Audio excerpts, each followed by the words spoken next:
So, Dad, I'm super excited to let you rock the mic. So let's bring up Daddy D and give him a big round of applause. Thanks. All right, good morning, guys. Go ahead and grab your card. Let's look at that first key verse.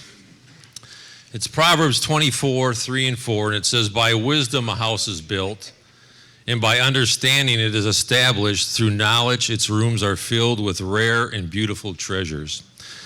So our goal during this series is to take the framework of family and catch a clearer, more refreshing look at what the picture is that God has painted inside that frame.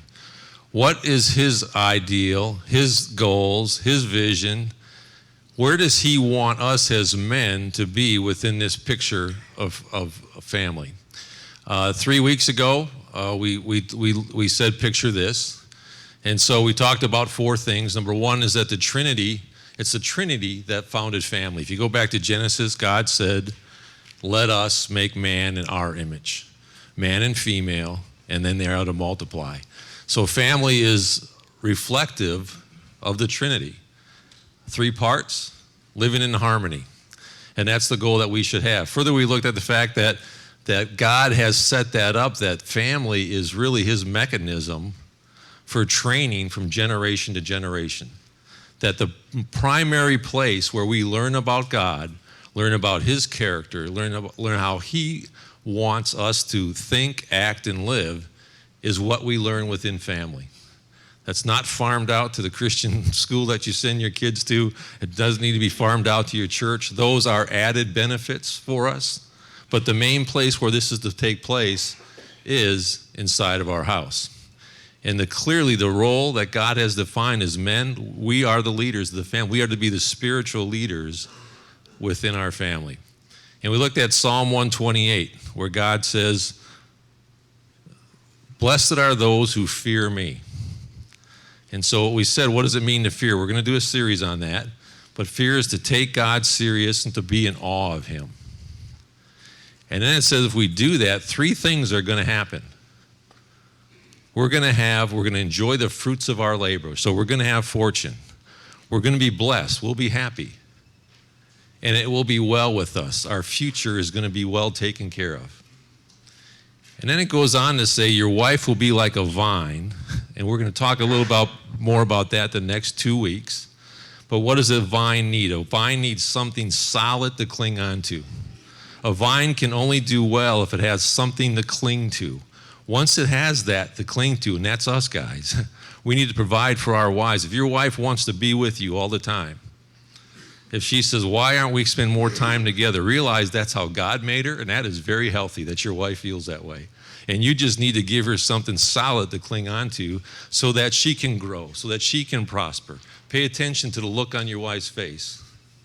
Know her countenance. Know if she's doing well. She should be growing more this year. She should be farther along than she was last year. If she's not, take a look at yourself. Because as men, that's our role, is also to bring our wife along. And then it says that our kids are going to be like an olive shoot. Well, an olive shoot needs 15 years of nourishing, planting, nourishing, being taken care of. And if you do that, you have an olive tree that's going to bring you oil and fruit for the next 40, 50, 60 years. And so that's kind of the key verse. And so now, today, what we're going to look at is more specifically, what does this mean for us as dads? What exactly is the Bible lay out? What kind of instructions are we given so that what insights can we have to become better fathers? So have you heard it said, anybody say, "Can you believe what kids do today?"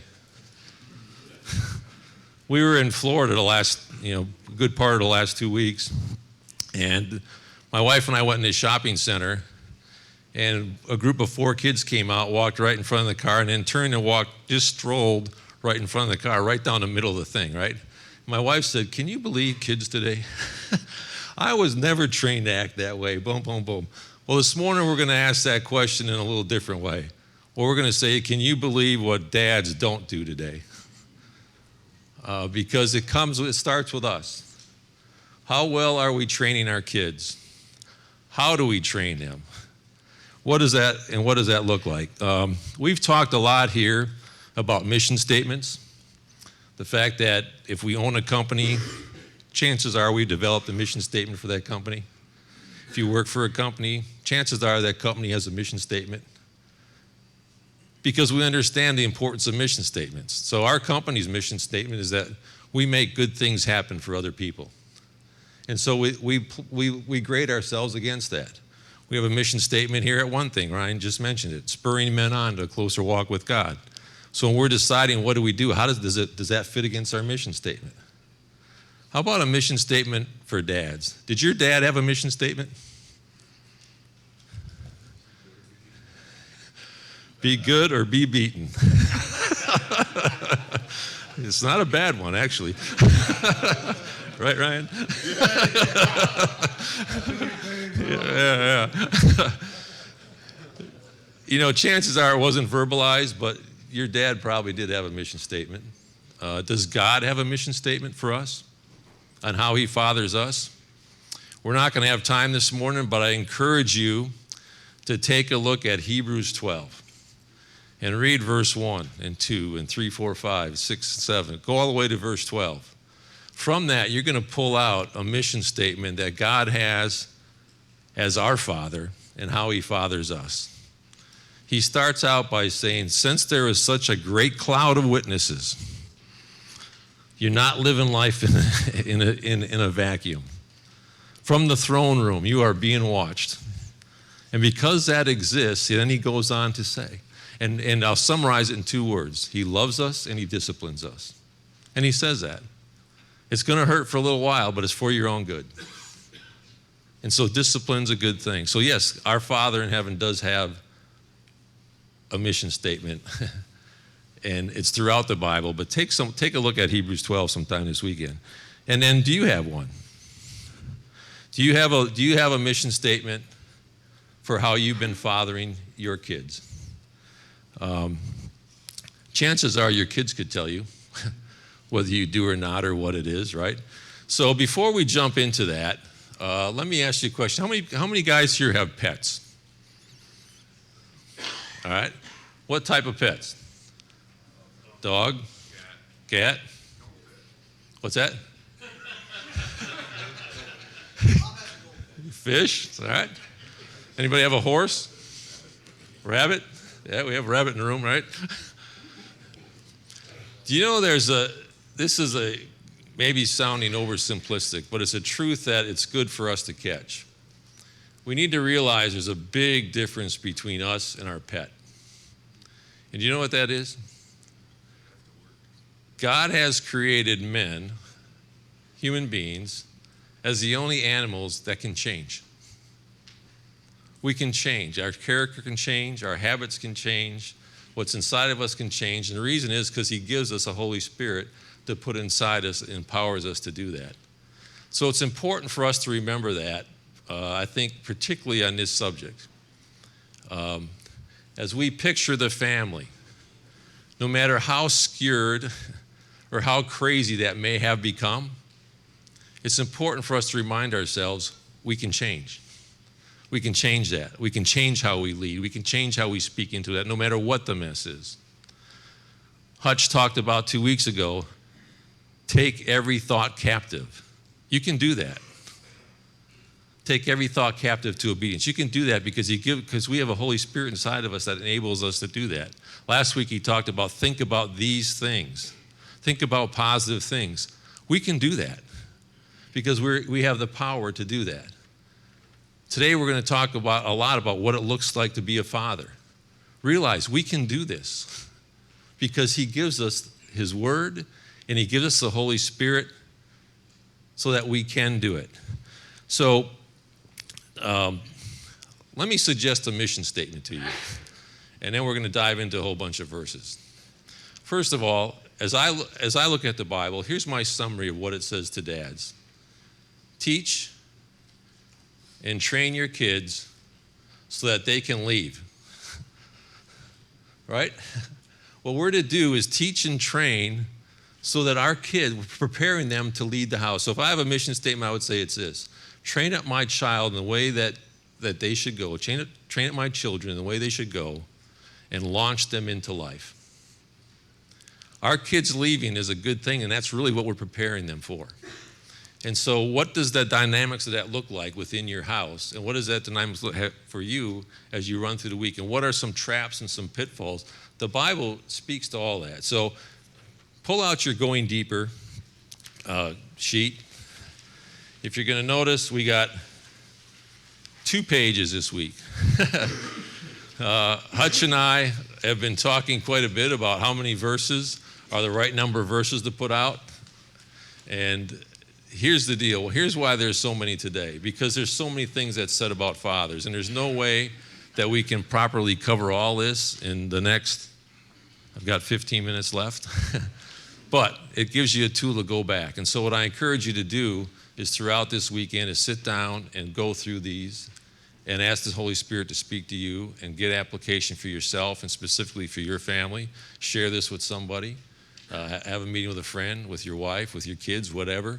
But think on these things and then let them take action. So take a look at the very first verse there, and it's under Teach and Train. This is God's target. Through Abraham, he's given us a template. So here's what God said when he founded the nation of Israel with Abraham as his head. For I have chosen him so that he may command his children and his household after him to keep the way of the Lord by doing righteousness and justice, so that the Lord may bring upon Abraham what he has spoken about him. What God expected of Abraham is that he would command his children and his household after him, establishing man as a spiritual leader. So, God's leadership directive. Next verse down, Deuteronomy 4, verse 9. Moses, this is Moses speaking. And before he says these things in verse 9, take a look at verses 1 and 8 sometime this weekend. Because in it he says that God is the one who gives us instruction. God's the one who gives us direction. And that if we are smart enough to listen to it and follow through it, what people are going to say about us is that person is wise. That person's a person of understanding. And then they're going to say, you know, there really is no other God like the God that they serve, because that God is rich and he's relational. And then he says, so guys, here, this is what our part is. This is what he says. Only give heed to yourself and keep your soul diligently, so that you do not forget the things which your eyes have seen, and they do not depart from your heart all the days of your life, but make them known to your sons and your grandsons. The picture that he's painting is that we need to be men who remember life lessons, who have milestones. I had lunch with a guy yesterday. He's the first marketing director ever at Chick-fil-A. And I asked him just to tell me your story. It was absolutely intriguing to me. I'll share my two big takeaways from that meeting. Number one, he said that prior to working there, he went to work for Six Flags, and he got hired the same day he interviewed. Well, he tried to get Chick-fil-A into Six Flags, and they didn't have a marketing department. They had less than 100 stores at that time. So it was like the 1980s. And so about a year and a half later, a guy named Jim Collins, who was working for Triune God, he called him up and said, hey, you remember me? He said, yeah, I do. He said, well, we don't have a marketing department. And Steve Robinson said, I know. If you did, you would have been in Six Flags by now. He said, well, that's not why we're calling you. We're calling you because we want to know if you'd like to come to work for Chick-fil-A. We need a marketing department. And so he said, you know, I'll come and talk with you. 5.5 months later, he was on about his 10th meeting, his third with Truett, and he looked at Truett and said, you know, he said, Truett, in all respect, this is starting to wear me out. Am I the guy for you or not? Are you going to have a marketing department or not? Do you want to hire me? And Truett said, I have no idea. I don't even know what you would do for us. Here's what I'm trying to figure out. Do you fit our family? Are you the person that I want to come and work with every day? Are you the right personality for us? That's what I'm trying to figure out who you are. When I figure that out, I'll tell you if we're going to hire you or not. 2 weeks later, he got the job. And it changed his life, obviously. But as he told the story, he started talking about milestones. And it was milestones of what they learned as men leading that company that created that culture that everybody's looking at and wanting to follow.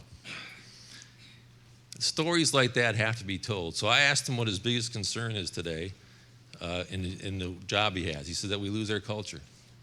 Because we have to remember we're a small company that got big. We're not a big company. And we shouldn't operate as a big company. We're a small company that got big. And so what are your milestones? And what lunches like that and stories like that do you need to tell to your kids so that they know it and don't forget it and they remember it? That's what God paints for us. These verses that you're going to look at, we're not going to have time to go all through them. Verse after verse, that's what it tells us to do. Take a look at the next one, Don. Deuteronomy 6, verse 7. This is God's operational standard, okay? The mission is to teach and train our kids and launch them into life. This is an operational standard of how to do that. You shall teach them diligently to your sons, and you shall talk of them, and you shall, when you sit in your house, and when you walk by the way, and when you lie down, and when you rise up. What's he saying? All the time. It's you that should be training and teaching. Be deliberate about it. Be creative about it. Share what's going on inside of you. Let your kids know who you are, what you believe and why you believe. What's going to happen if you do that? This is God's implementation plan. Play catch with your kids and with your grandkids. When your son asks you in time to come saying, what do the testimonies and the statutes and the judgments mean which the Lord our God commands you? Then you shall say to your son, we were slaves to Pharaoh in Egypt, and the Lord brought us from Egypt with a mighty hand. If you change, your parents, when you change, your kids are going to notice that. And they're going to say, what's going on? What's with these things that you're doing?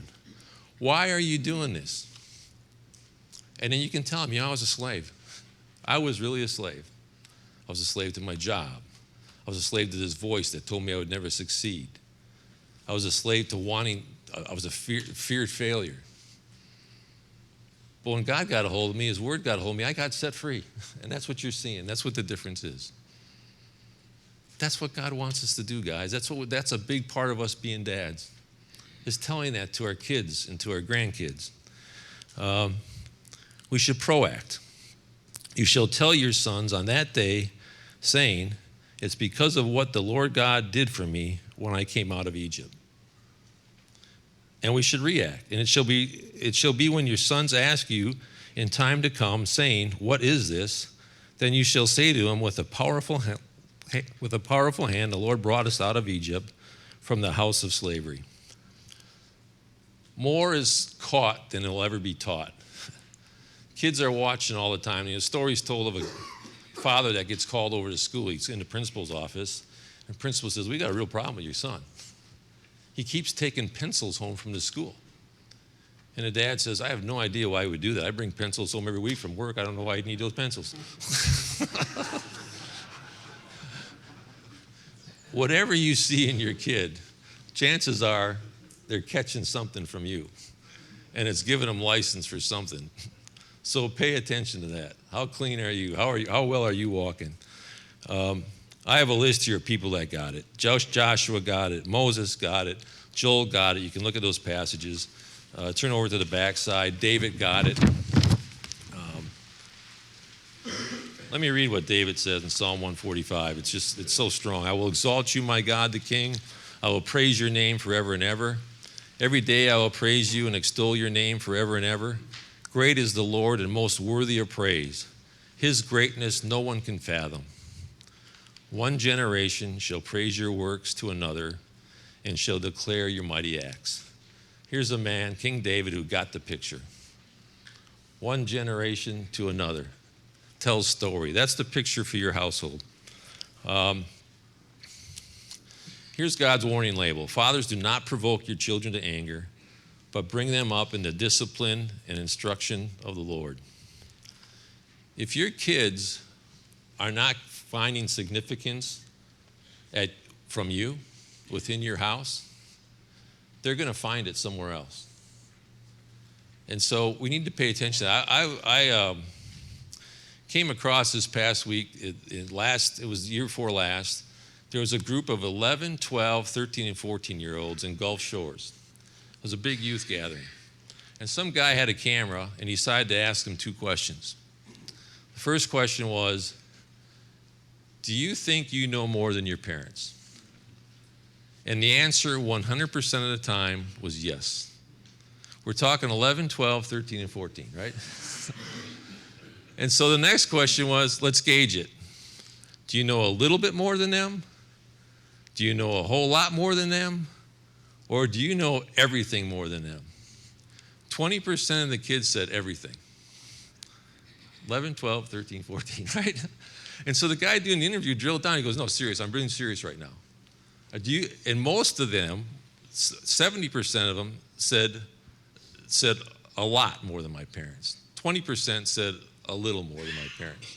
But so the majority, we're talking 80% of that group, said they know a lot or everything more than their parents.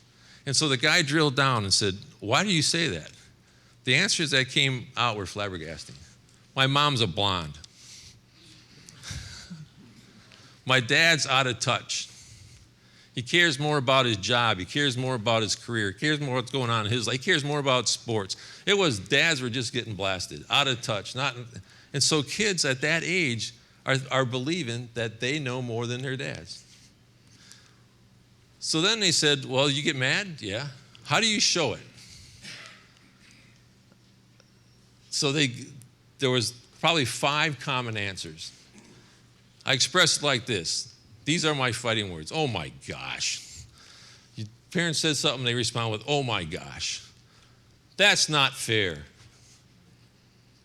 That's ridiculous.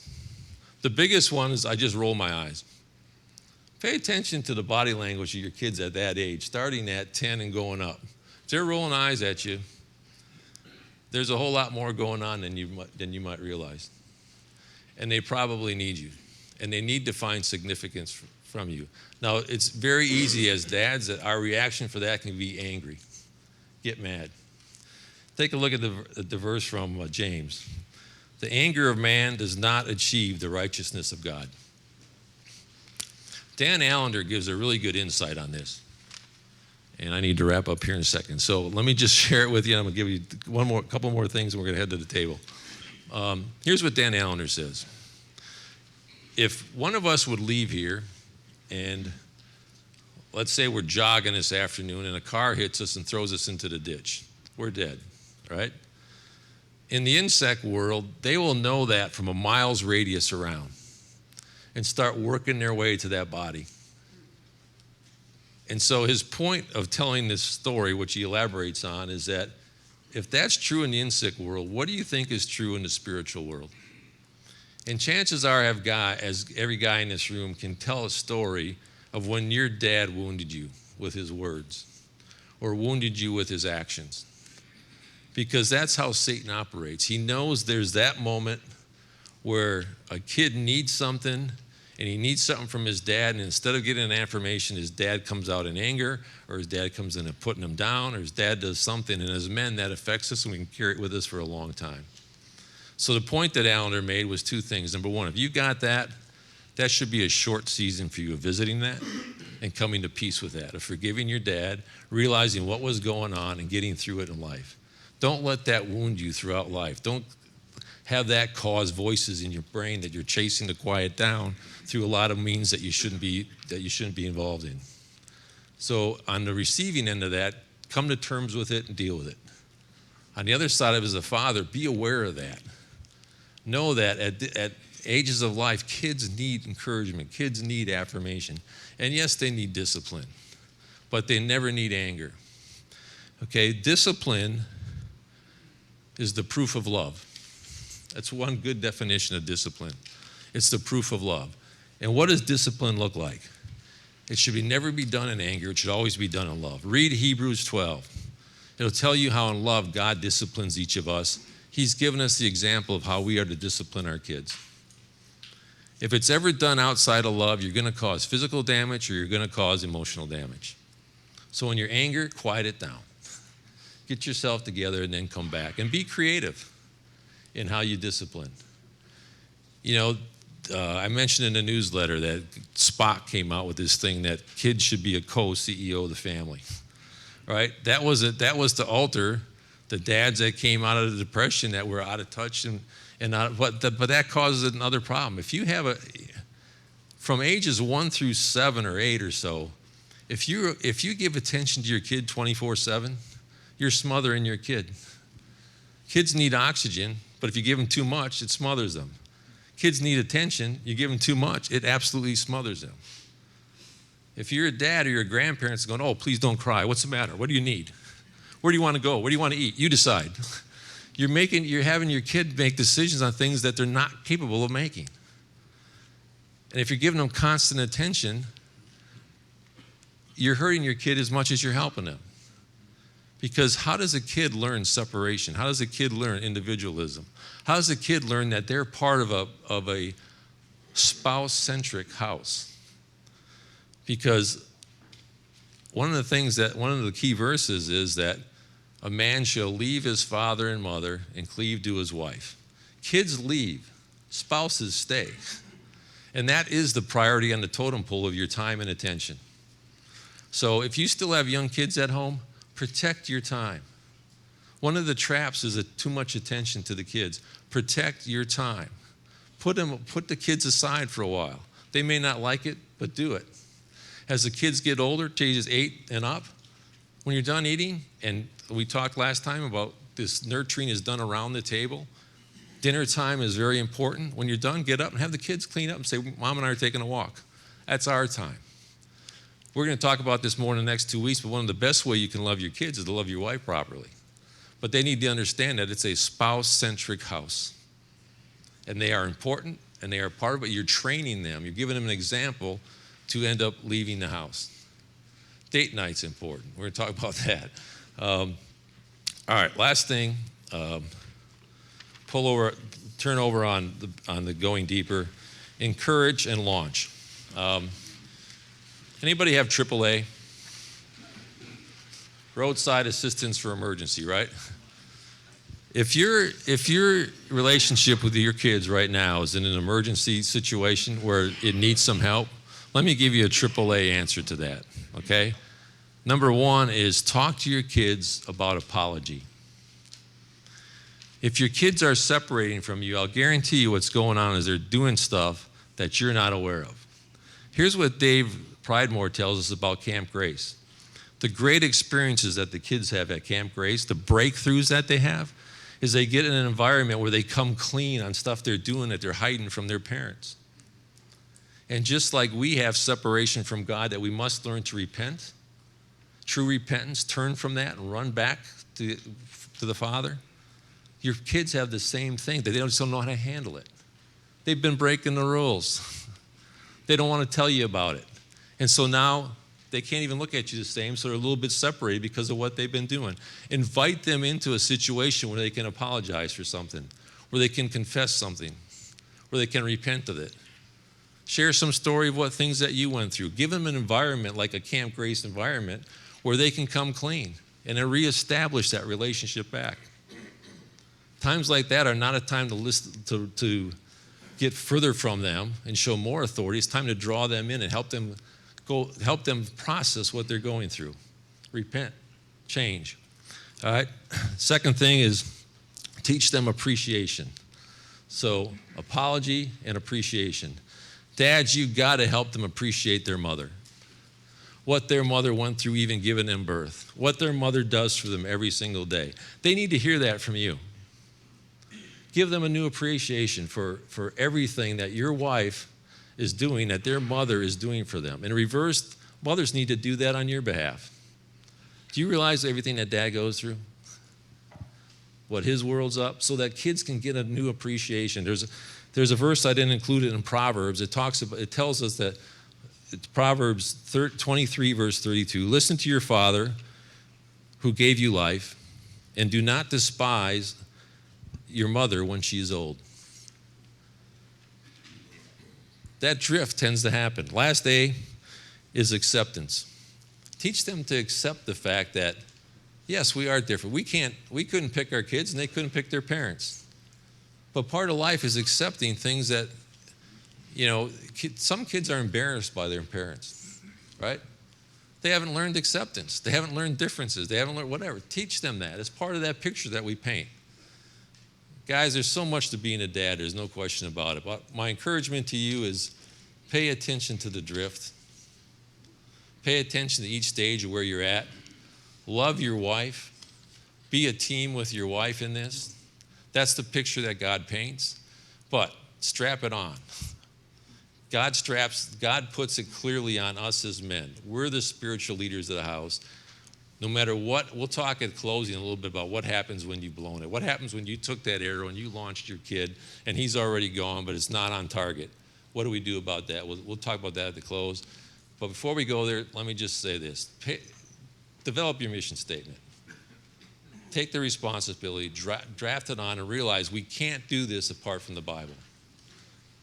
What God gives us in His Word is power for life. That's what Moses was talking about. When we grasp a hold and we have this relationship with God, people are going to say, man, that guy's wise. Man, that guy has understanding. Man, he's got something. Man, that God that he serves is a relational God. I want that. That's the men we're supposed to be. All right, let's go to the tables. Thanks.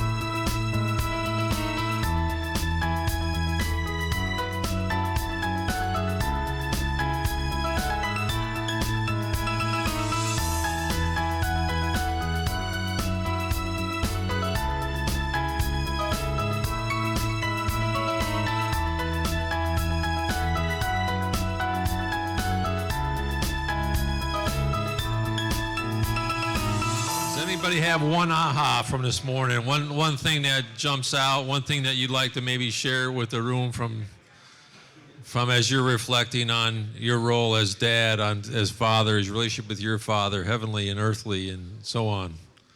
Anybody? Dave.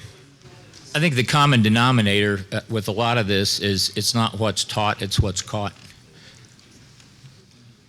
That is certainly true. Hey, Ron. One thing that I realized is that there are two kinds of discipline. You have the discipline before and the discipline after. And the discipline before is teaching. And if you teach and provide that discipline, there's a lot less of the discipline after, which is punishment. And I never realized it until listening to you this morning. But if you do the things on the front end, there's a lot less of the punishment discipline on the back end. Yeah, we can help our kids avoid a lot of problems. There's no question about it. Anybody else?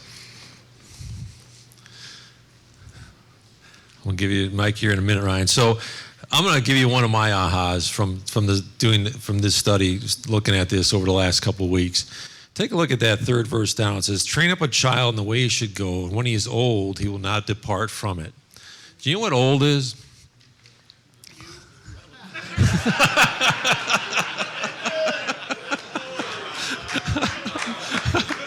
Somebody stand up and show us what old is, right? Interestingly, when this word is used, it means hair on the chin. When your son starts getting hair on the chin, he won't depart from it. Here's something I wish I had learned. Realizing that, we talked about 11, 12, 13, 14.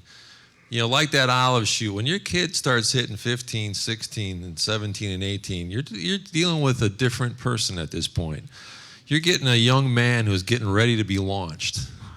And he needs to be dealt with a little bit differently. You need to become a little more creative in the conversations that you're having, keeping the goal in mind, keeping your mission statement in line.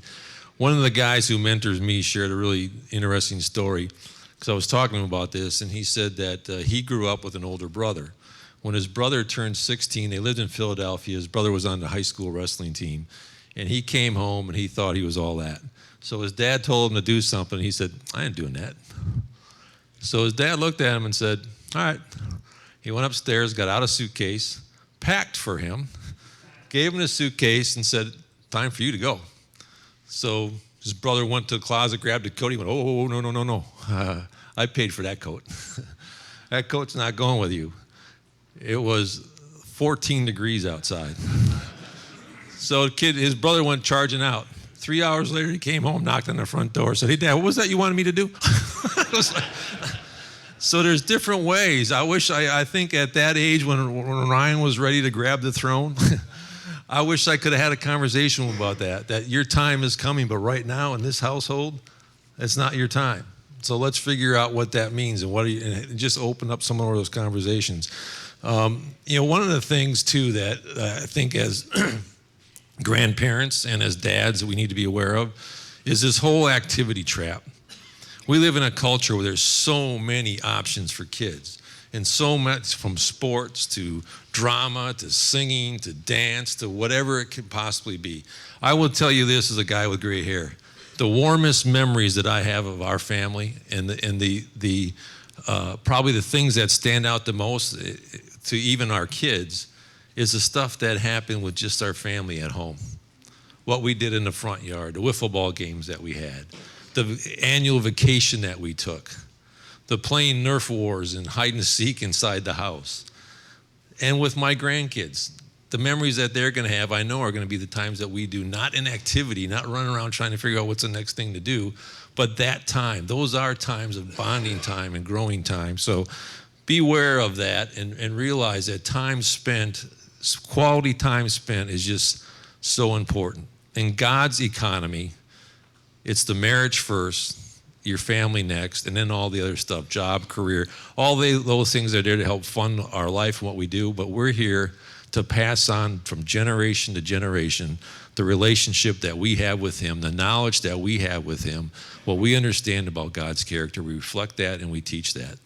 So what do you do if you're a dad who says, I wish I had known this a long time ago. My kids are launched. Take a look at the last verse. It's Psalm 127, verse 4. It says, like arrows in the hand of a warrior, so are the children of one's youth. So what he's picturing there is that our kids are like an arrow and we launch them. So what happens if you launch them but not at the right target because you weren't there at that time of your life? What I would encourage you is this, and I know this works, and I know this is true. Pray for a wind. Pray for a great big wind that God can take that arrow and start moving it to the target that you missed. You may have launched him over there, but we have a God who's active and who loves your child more than you do. And you get on your knees and you pray to restore what the locusts have eaten, to change some of the mistakes that you made, to soften some of them. When your kid sees you change and sees that heart change in you, they're going to open up with wide open. It may take a while, but just pray that arrow gets back online for them, back to the target. And you set the example for that. And the fact that you're still alive and breathing means it's not too late for that. And if you're a younger dad would still have kids in the house, I encourage you, take and absorb all this stuff and see what does it mean to me, because there's still time to really create some great launching for your kids. Last thing I'll challenge you with is Matthew 6:33. Are you a Matthew 6:33 house? Matthew 6:33 says, seek ye first the kingdom of God and his righteousness, and everything else will be added to you. So, are you a Matthew 6:33 house? You've got to ask that question. If it's not today, make some changes.